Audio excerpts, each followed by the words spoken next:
freedom is never more than one generation away from extinction. We didn't pass it on to our children in the bloodstream.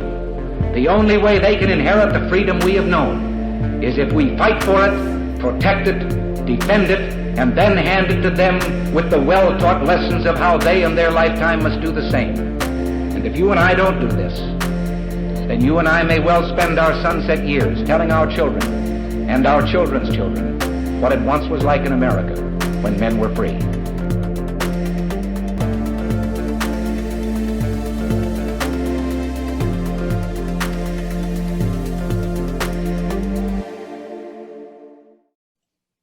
Hey everybody, welcome to episode number 244 of Gun Freedom Radio, where we engage, we educate, and we inform. We are brought to you by azfirearms.com, your nationwide hometown gun shop.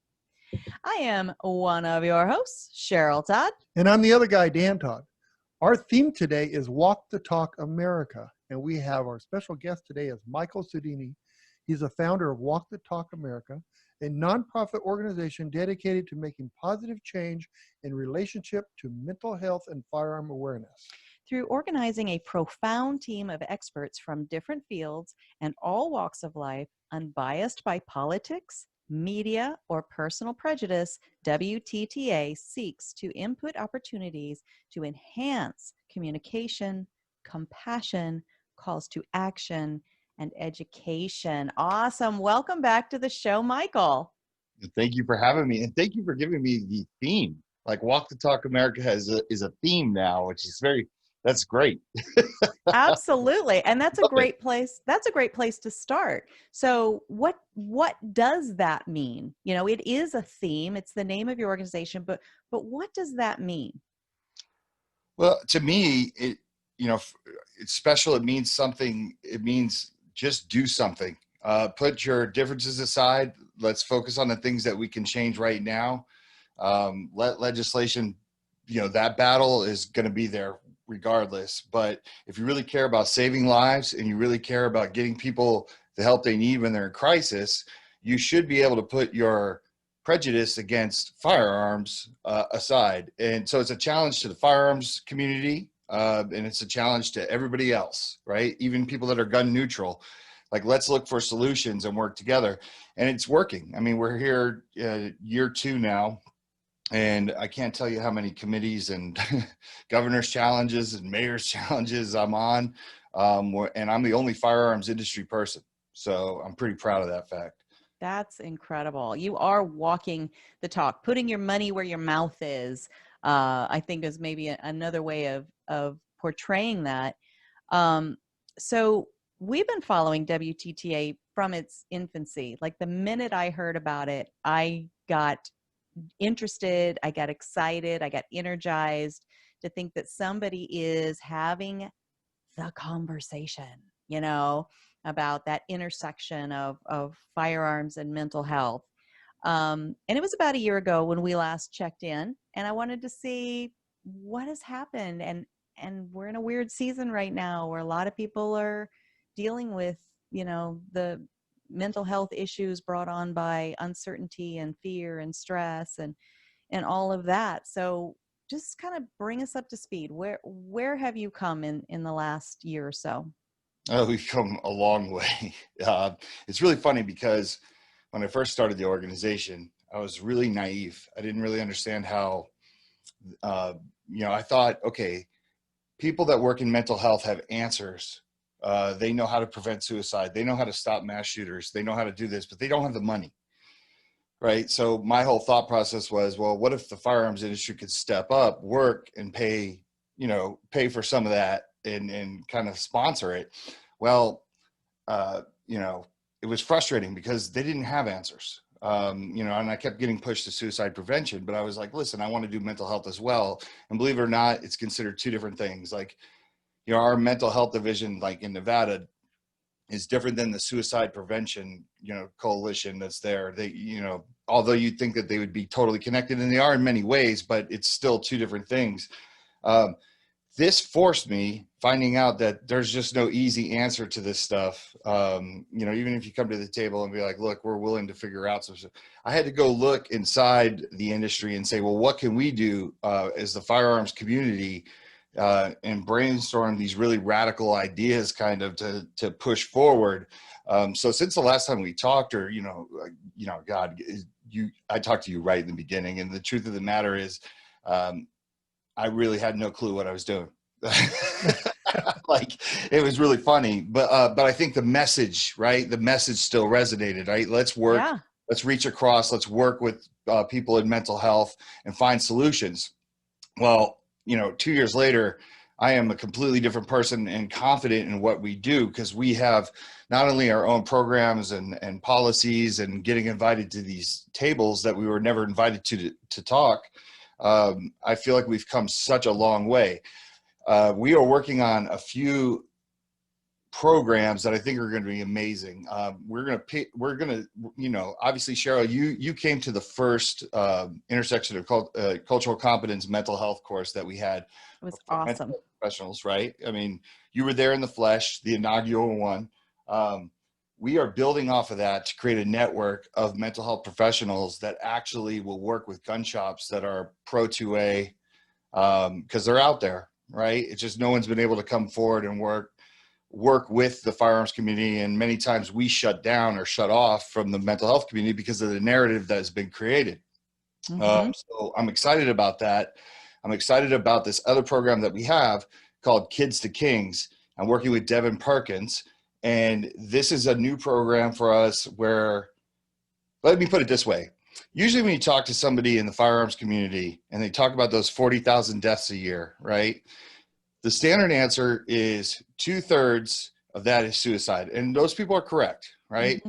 And then they always do this. They always go, the rest of them are those damn gangbangers in the inner cities or Chicago, right?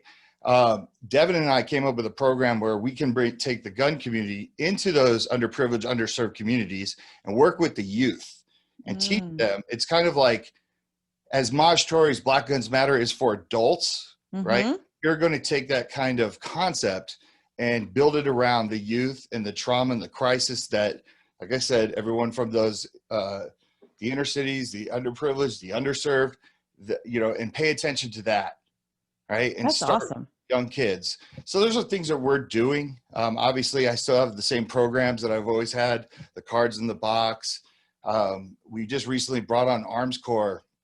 They have really stepped up to help Walk the Talk America accomplish things, because obviously we need money. Yeah. I'm the only one who, I'm going backwards in life. I'm working harder than ever for free. I get 0 cents. But those are some of the things that we're doing. We have a new website launched. We have a new podcast coming out. You were a guest last week.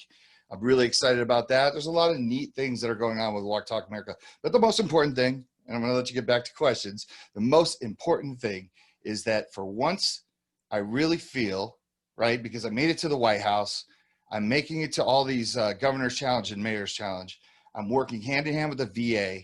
I really feel like they're taking the firearms industry serious in our quest to help reduce these numbers without restriction. And that is the most important thing I need people to understand. Well, Mike, you said that you didn't know anything when you started out. Well, none of us know anything when we start something out, but you have excelled so much with what you do, and I'm so proud to know you and what you're doing to the people out there. But you're taking the mental health professionals and the gun owners, gun dealers, gun owners, and you're kind of putting them together, and that's kind of it's a tricky landscape. Yeah, because the mental health professionals thought that it's the gun, and then the gun owners are thinking they think it's the gun, it's not the gun.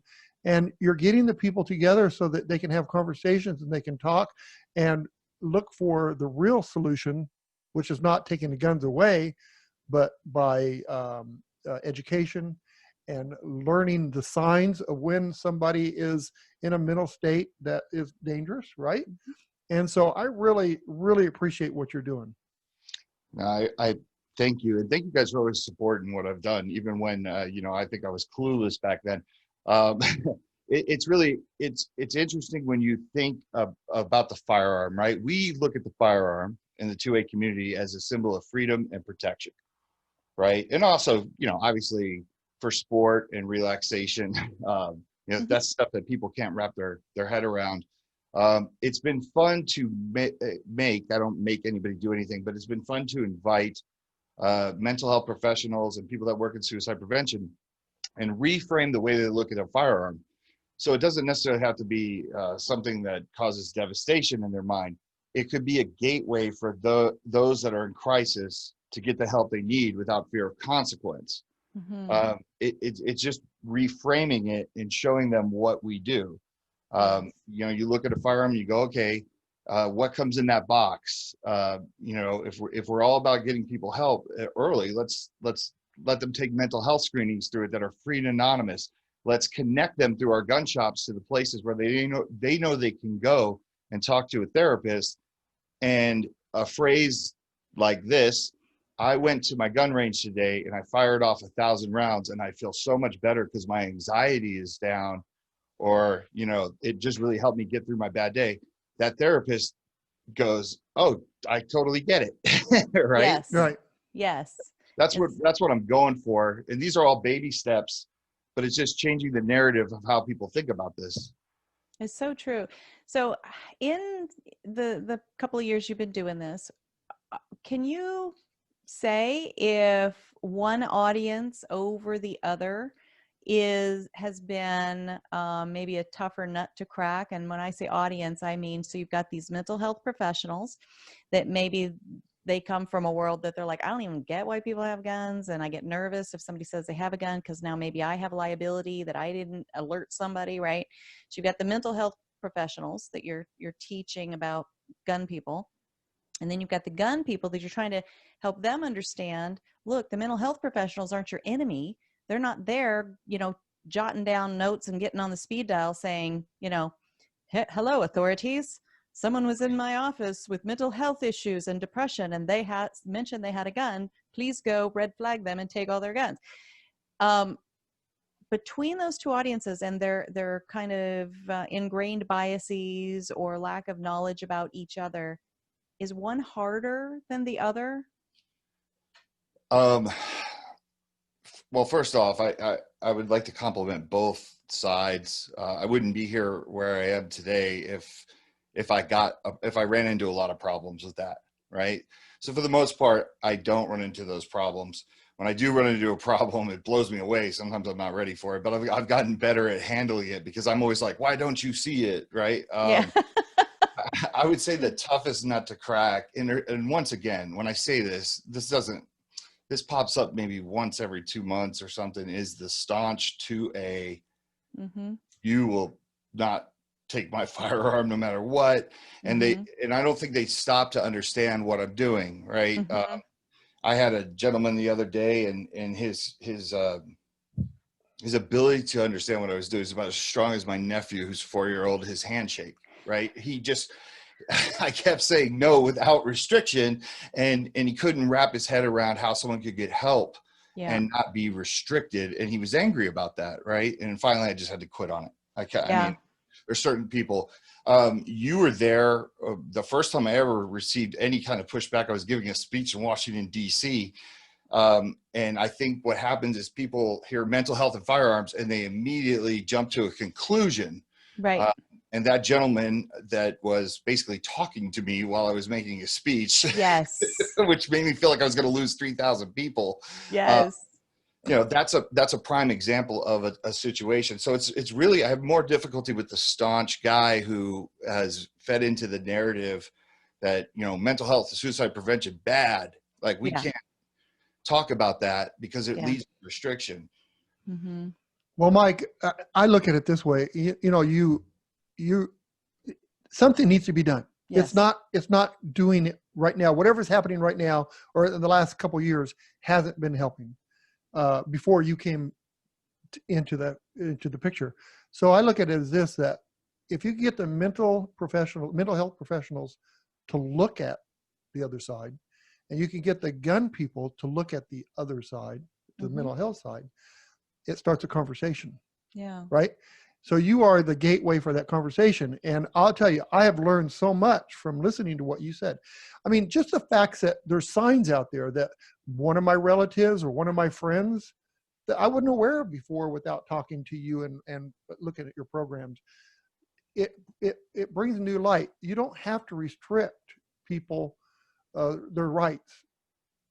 Just give them You help. don't have to. So Just pave the way to help. So I really appreciate what you're doing, and please don't get discouraged because you're going to have those people that just know.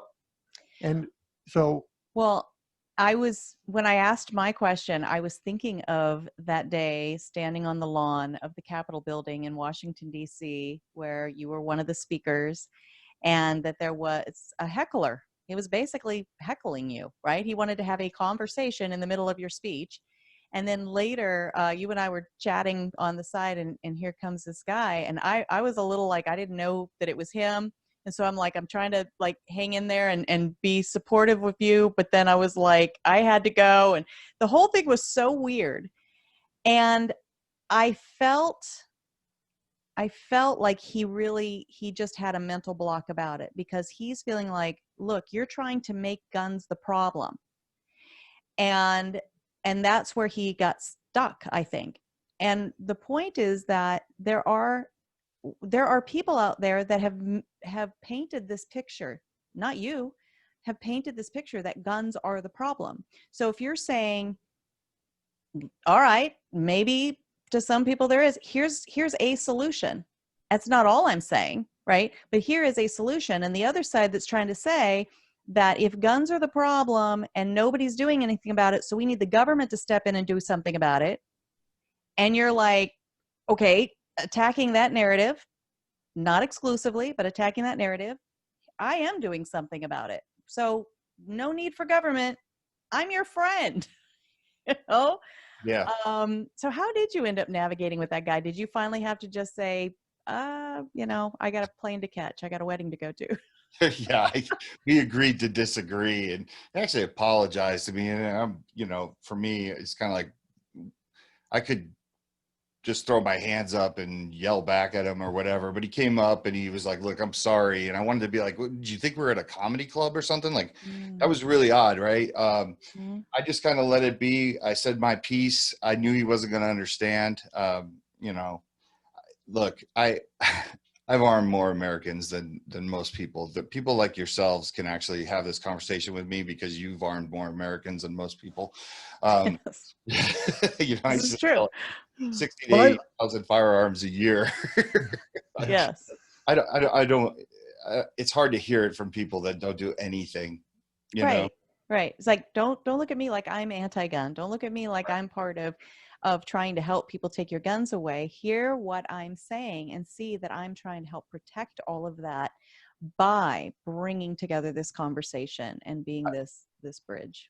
I have a really funny story about that day. Sorry, Dan. I gotta go ahead. Go ahead. Tell me.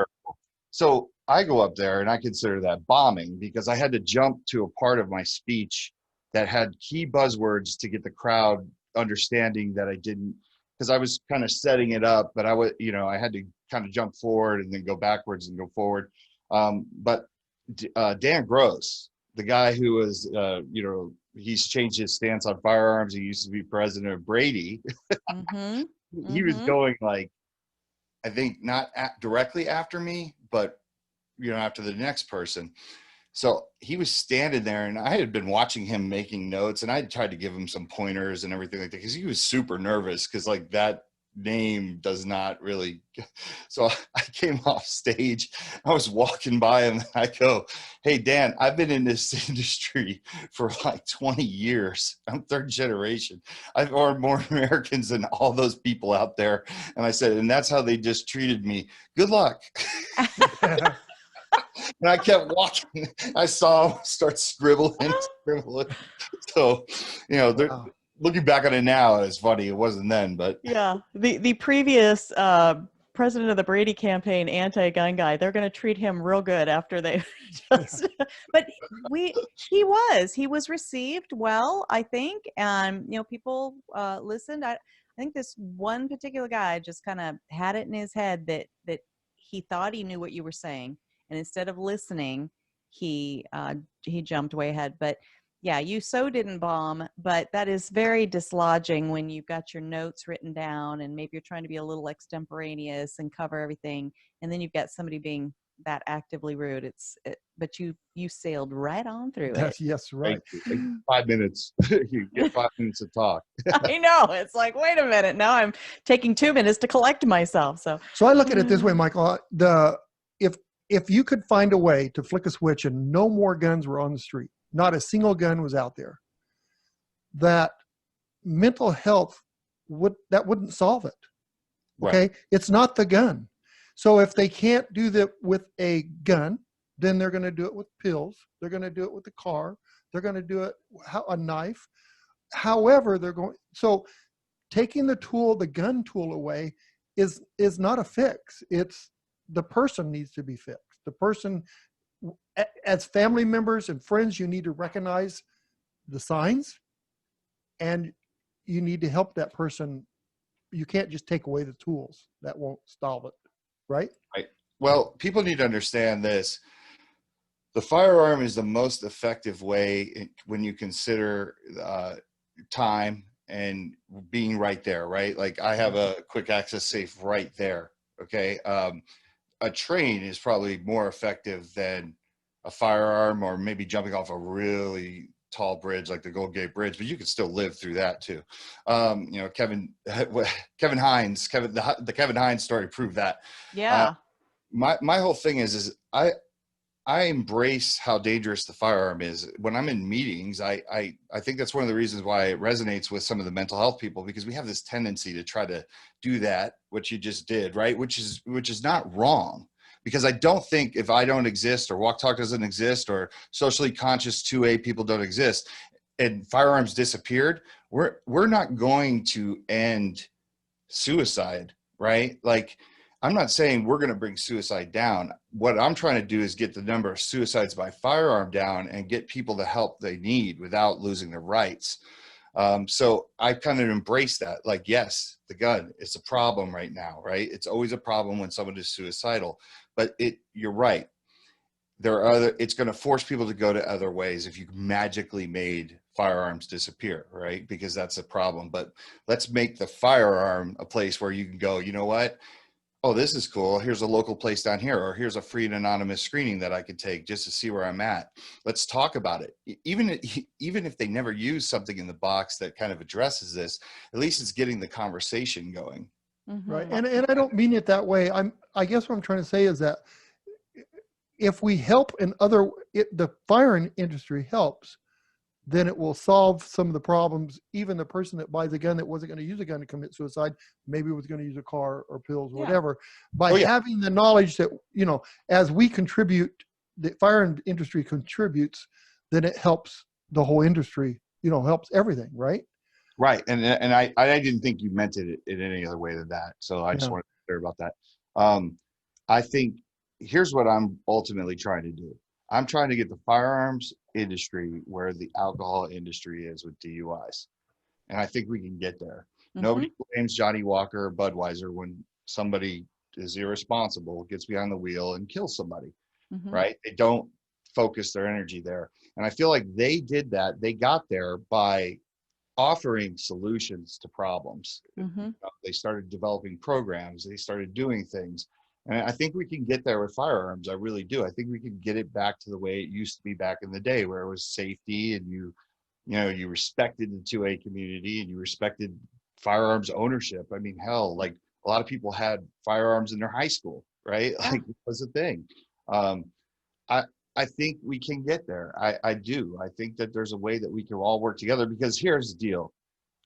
They know, the mental health side knows. Like the way we've been trying to do it and the restrictions and everything like that, it's not going to work. So do you want to save lives now, or do you want to keep just going in a circle and playing this game? Right. No, I think that's great. And in a way, it's a little bit of, when you go in these meetings and you don't try to sidestep any responsibility or flower up what a gun is. There's a sort of a judo to it, right?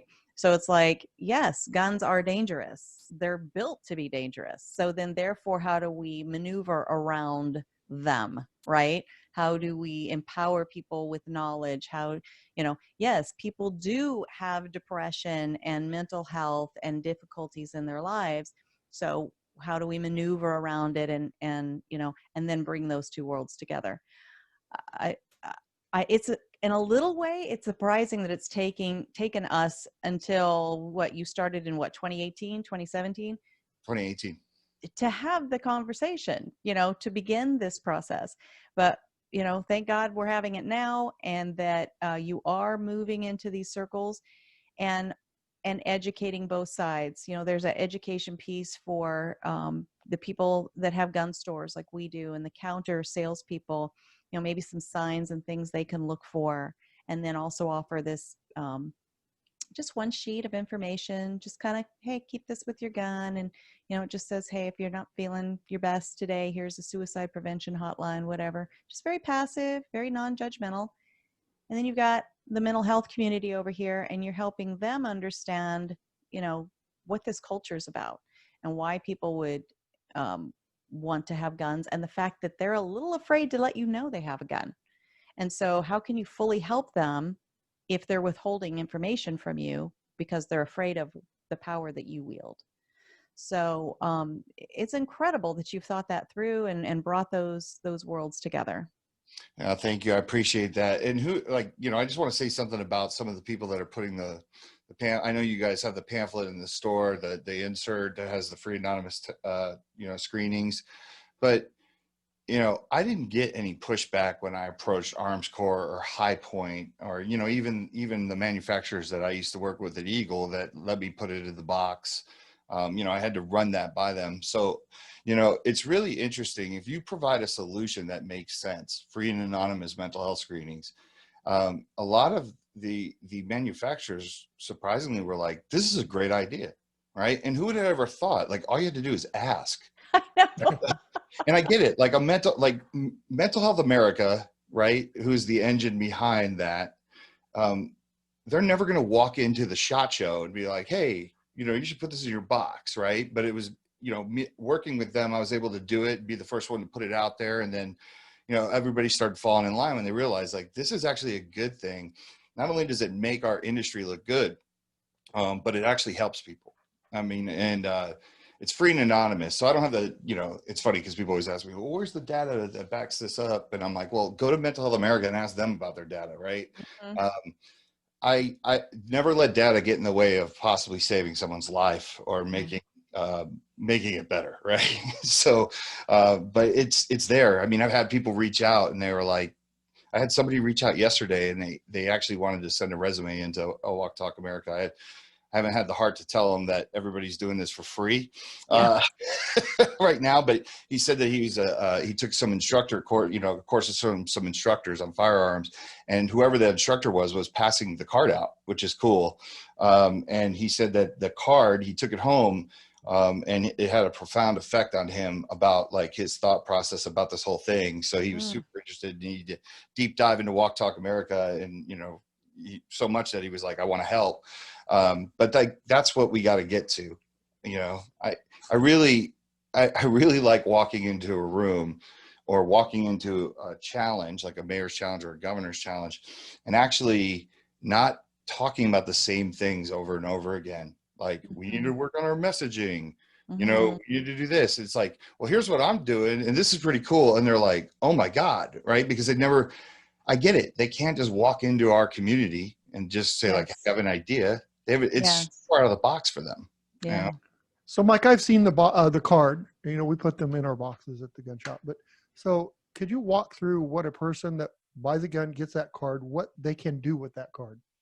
A couple things they could do with that card. Obviously they could there's 13 different screenings. They have some in Spanish as well. So it transcends across different cultures. But they could take these screenings and they could find out where they are on that level, right? So when you think of PTSD, or if you think you suffer from anxiety, you can go through that screening, answer it honestly, whatever information is asked, none of it's necessary to give, right? They'll ask you if you're like you're male or female or something, but you don't even have to give that, right? You can still go through that screening. By the time you get through the screening, and they're quick, right, is you can see where you fall. So like if you think you have anxiety, you can find out that it's mild, you can find out that it's in the middle, and then you can find out that it's really high, right? And then it will tell you how to mitigate that and bring that down, or where you could go get help. So that's one thing they can do, is they can check. What did you say, Chacha? Check up for the neck up? Yes, you get your checkup from the neck up. Yeah, check up for the neck up. The second thing they could do for that is they could give it to somebody else, right? Maybe they know somebody that's in crisis, or maybe you don't necessarily need it. It might be somebody else that needs it. And the third thing they could do about it is just be cognizant of mental health and firearms, right? Like sometimes I just need you to see those words together and know that there's a better day out there, maybe, if you try, right? And you look into it. I will never know how many people I help, because it's free and anonymous, and not everybody wants to call me and say like, this is cool, I did this. I have instances though where I know that card has helped people because they've told me. But that's the whole point. We don't want anybody knowing our business in the 2A community, and I get that. So let's try to make things as easy as possible for people and remain anonymous. And then they can make the decision later whether they want to take it to the next level and actually go talk to somebody and seek help. But see, I went to that like Philadelphia school, Denzel Washington, of explain it to me like I'm a 4-year-old. Yeah. I really do not like going, okay, where do I start? Who do I call? Right. Because I've had instances where people are like, I made 10 different phone calls. I called the VA, I called the police, I called this. I think we need to get it to a point where it's like when you move into your house, your new house in a neighborhood, usually if your realtor is worth anything, they will give you a sheet that shows you everything that you need, right? Your school district number, your, cable provider, this, that, right? And I think that we can do that, with a firearm box. We can make it to where people are like, I need help, or I just want to check where my head's at. How do I do that without, making a big deal about this? 'Cause I'm not ready to go there yet. It's kind of like me when I go into a store. Some people like the clerks and stuff to help them. I'm like one of those guys that's like, no, I'll let you know when I need help. Please don't. Yes. Right. So, For sure. Well, and this season that we're sitting in the studio on Monday, August 17th, 2020. We are still very much in the throes of COVID season. Every time we turn on the news or look at our social media, we're seeing cities being torn apart with, people, civil unrest and political unrest. And now we get to launch up into, all the negative rhetoric that comes along with a big election season. People are having real, true, actual problems in their lives. Besides all the negativity that's swirling, COVID has caused people to lose their jobs, lose their businesses, maybe lose where they can even live. You were saying off air that you live in Las Vegas, Nevada, and the eviction rate's about to go through the roof. This is going to impact people in their mental state.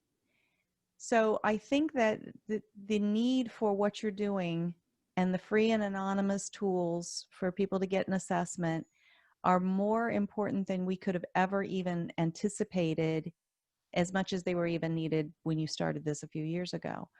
Are you seeing an uptick in use of your tools, your online assessments? What's happening with that? Yeah, I was talking to Debbie Plotnick, who's the Vice President of Mental Health America, the other day, and we were kind of talking about the uptick in screenings. Screenings are through the roof, right? Screenings are through the roof for Mental Health America and for us, right? For Walk Talk America. But it was interesting because I was asking her like which screening is really up, and it's the number one is anxiety. Yeah, people are starting to really figure out that I think anxiety is a huge deal, right? It's something that most of us before you probably went through our lives and never even realized we suffered from anxiety, but we never could put our finger on this weird feeling that we got when we had to like leave a room or, get out of there. The other one is depression, which obviously makes sense because it's depressing times, right? Unfortunately, the way things are so political and just everything that's going on, it's hard sometimes to wake up and watch the news or go on social media. There's so much negativity. There's so much name calling. There's so much whatever. It's going to take its toll eventually. And then the more that we're kind of cooped up or just not doing everyday activity, like jumping on planes or traveling like we used to, or, seeing some of the people that we saw on a regular basis, I mean, that's just going to, it's a time bomb. And that's really what it is. And, the good news is that it kind of pushed Walk the Talk America back into the forefront in the minds of some of the mental health professionals, because they were looking, down the field and saying, all these gun sales, we're still in this hell of 2020. That's a perfect storm eventually for, down the road for a lot of people. So I say, fortunately, it pushed us in the spotlight. Unfortunately, technically, but at least we're trying to find solutions and talk to people that can make things happen, and understand the firearms community a little bit better, and understand, hey, let's use these resources and really kick it into high gear to get people the help they need without consequence. Yes, for sure that. And, so someone takes an assessment, it's not a magic pill. The assessment doesn't fix you, right? So what does the assessment help you do then? Well, so you don't even need to be in crisis to take an assessment. I mean, the assessment can help you just understand where you're at, right? It could also relieve you from thinking something is a lot worse than it is. True. Kevin Dixie, we all love Kevin Dixie. He's great, right? He's big in the 2A community. He takes assessments all the time just to stay on top of it, right? He's very outspoken about his issues with mental health and his upbringing and everything like that.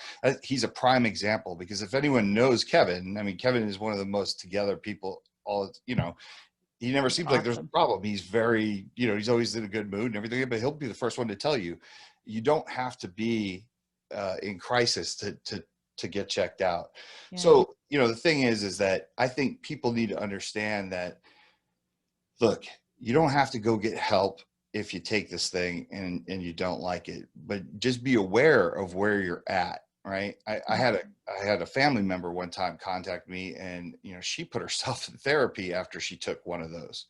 Right. And she called me, and I thought, this is in the beginning, and I didn't even know if these things worked, right? Because I'm always skeptical of these things, but then I kept seeing examples of people telling me, like, I took that thing and then I made this change in my life.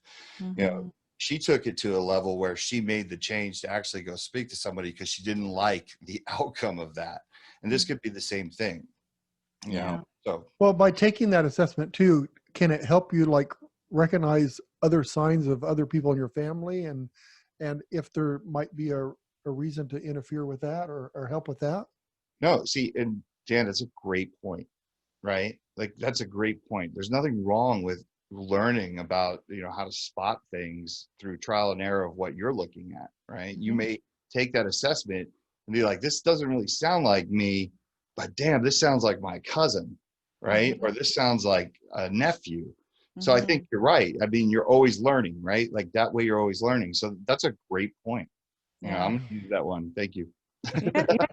Well, my family, we had one of my family members that tried to commit suicide 3 times with a firearm. And it was different times. I mean, I don't know. I don't know how to, and I don't know how to recognize that if it could happen again to somebody, And sometimes you won't, I mean, my degrees are in psychology, and psychologists are the first ones to go, we don't have a magic crystal ball, we have some assessment tools, and we believe in our assessment tools, but it's not a complete fail safe. So you don't carry the burden, right. Hopefully that helps you not carry a burden if you didn't recognize something in someone, because even the professionals struggle with that. But the idea that you have this tool available, it gives you a chance to to peek inside yourself. They're fun to do anyway. Who doesn't love those? What Disney character are you the most like? It's this is kind of like that, only much more practical. But another thing is that, with Kevin Dixie as the example, very positive person, very enthusiastic, funny person. Sometimes the people who are very anxious or depressed or whatever, they don't necessarily walk around like they're Eeyore, right? Right. They sometimes can be the most gregarious and funniest people in the room. I'm struggling to think of Robin Williams. Robin Williams. Yeah, Robin Williams. And so that's why these tools in the privacy and the quiet of you and your cell phone, I think you can take it on your cell phone, you and your laptop, gives you a chance to be introspective and learn a little bit about yourself, and then you can decide, and others, and decide if there's something that you need to do to reach out to a mental health professional in your area and get your checkup from the neck up. Right. Yeah, I always say this. There's two things that I take a lot of these like safe talk courses, and I go into these situations, and there's a lot of role playing and everything like that. And sometimes I roll my eyes because like they actually role play with Eeyore, right? Like they'll do a guy coming into the gun store, and you're like, you'd have to be Stevie Wonder not to see that this person is in real crisis. Right. And I don't believe that is the typical person that goes and does that, right? So I kind of roll my eyes. I get it, right? I understand. You have to be cognizant of those things. But, as my experience with those have taken their life, like I think many people know the story of the president of my company, and the reason why I became president of Eagle Imports in 2009 was because my president took his own life. He wasn't just the president of my company. He was my dear friend. He was like family. Yes. I was with Bill. His name is Bill Strominger. I was with Bill traveling for 2 months going to gun shows, right? We went to the NRA show. We did all these shows together. We were traveling, seeing customers, distributors. And the day before he took his own life with a firearm, I'm not even kidding. He was so angry at me because I hadn't made reservations for the places that we were going. So I hadn't made my flight to go to where we were supposed to be. And he kept saying, you keep waiting. And, before you know it, like all the hotels are going to be booked and all this stuff. And so I never saw it coming. And then, I'm walking around his funeral, like, shell shocked, and I have family members of his that want to talk to me because they're like, you were with him the most.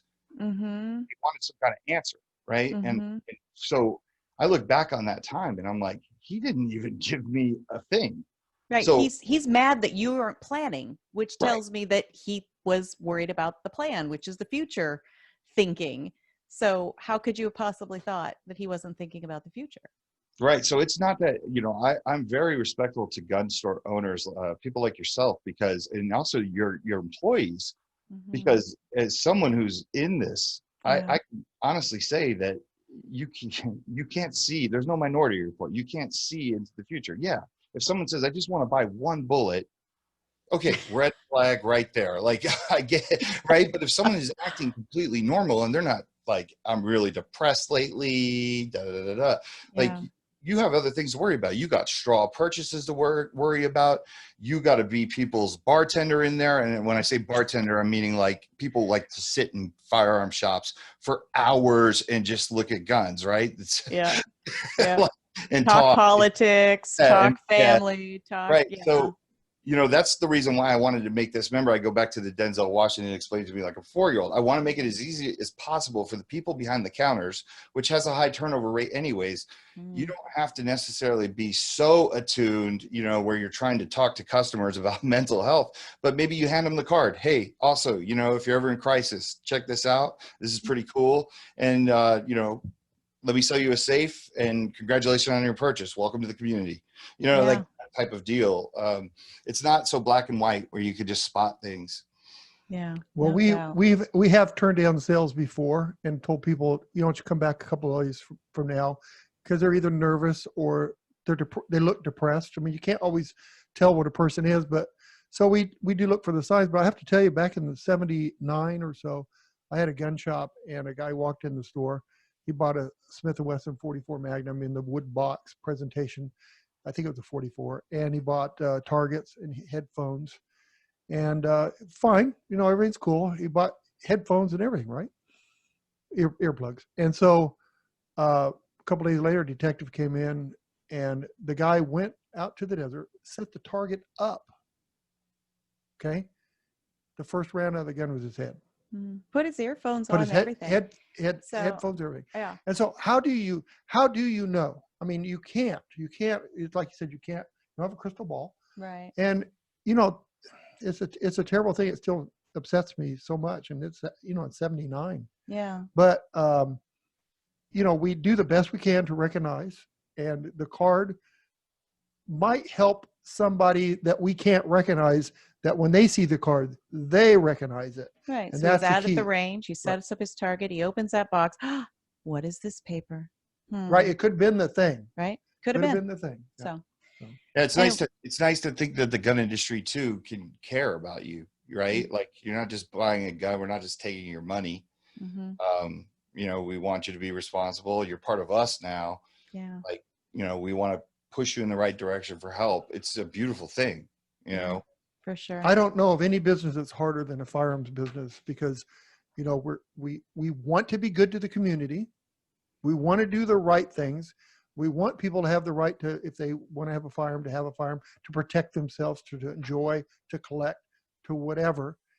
And there's so many things out there that we're up against, makes it really hard. It does. And Walk the Talk America, I very strongly think, helps with some of those things, because again, that whole part of the conversation that wants to point to us as the problem, and that we're, helping people to harm others and harm themselves. We can now point to this organization, Walk the Talk America, and the work that you're doing, and say, oh, not so. We are doing quite a bit about that. And we are walking the talk all across America, right? Yes.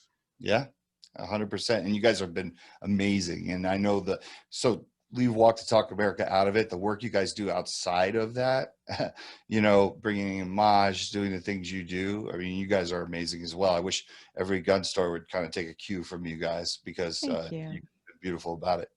Thank you. I appreciate that. It's all about education and serving and responsibilities. So I think that's why we just glommed onto you so quickly, because we're like, oh my gosh, these are our people.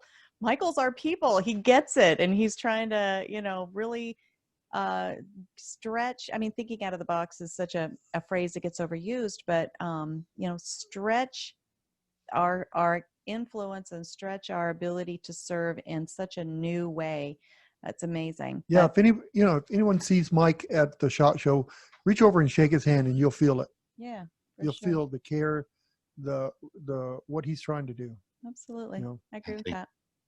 All right, sir. Thank you so much for all you do. Thank you for this incredible work that you have just thrown yourself into, and that it's infectious. You are definitely attracting the right people to help you and to help spread the word about all of this. Just as we go out, please tell folks how they can learn more about what you're doing. Maybe help out with a donation or something. I mean, that might be good, because all good work takes money, time and money, and how they can take these assessments. Yeah, obviously you can go to the website, walktalkamerica.org or WTTA.org. You can find us on social media across every platform except for like TikTok and stuff like that. I'm too old. I can't do that. Me neither. I got nothing. You go to Twitter, Facebook, Instagram, and go to @WalkTheTalkUS. We have a new website coming up soon. You can still go to our website now and sign up for our new newsletter that we're going to have. I'm actually going to invite you to write a guest column on that newsletter. I would be honored. I'm honored. Oh my gosh. Heck yes. Yeah. So that's the way you can get a hold of us. Listen, we're all doing this for the love of the game. there's nobody that takes a salary or a draw, or there's no money spent at a bar during a trade show. Every dollar is accounted for, and it goes directly to what we do. Eventually, I can't do this for free forever, but I'm okay. I sold my company a year ago to do this full time. You know, we're going to go after some grant money, but you can donate to Walk the Talk America and know that every dollar, not 10 cents of your dollar, is going towards what we do. And that's special. Like, that doesn't happen that often. So I really appreciate it. I love you guys. I hope I get to see you soon in the flesh. You know, things go back to normal. I know. We love you too. Mwah. Bye. See you. Bye-bye. Thank you, Mike. We'll see you. Bye-bye. Bye-bye. Oh, What an amazing guy. He really is something special. And I'm so blessed to know him. I met him. He mentioned Maj Toure a few times in the conversation today. And it was through Maj Toure that we connected. And I remember the first time I had Michael on, I had screwed up the date of his interview. So I call him, and he's at some big convention somewhere. And he took the call and tried to walk through the halls of this convention with people stopping him saying, "Hey, Mike, how you doing?" And trying to do the interview to save my time. Wow. You know, and I'm like, you know what? That is a very special person. I can't wait to meet him in real life. And he does not disappoint. He's just a really a real person. Right. You know, sometimes people are celebrities, and so they're just kind of like, you know, a thin layer. You know, his heart's there. Like I said, you shake his hand, you'll feel it. Yeah. You have Incredible. a few minute conversation with him, and he really sincerely cares. For sure. So please support what he's doing. Please check it out. Check it out for yourself, you know, and then if you do have a heart of serving others, then maybe think of a way to contribute through a donation or talking to your local gun shop and letting them know about this program. Or if you are a local, to get the word spread. Or if you're a local gun shop or manufacturer, maybe you might want to consider inserting the cards in the boxes. Absolutely. All right. Well, we got to run. We got to get out of here. So thank you so much to our awesome guest, Michael Sodini of Walk the Talk America. Thank you to our incredible listeners, because truly, if this message is going to move forward from this moment, sitting here in our studio and talking to Michael in his studio, if it's going to move forward from right here, it's going to take you. And I cannot express in adequate amounts how much Danny and I value our listeners, because you do that work. You do take these conversations into your living rooms and your dining rooms and your Facebook chat rooms and your Zoom meetings.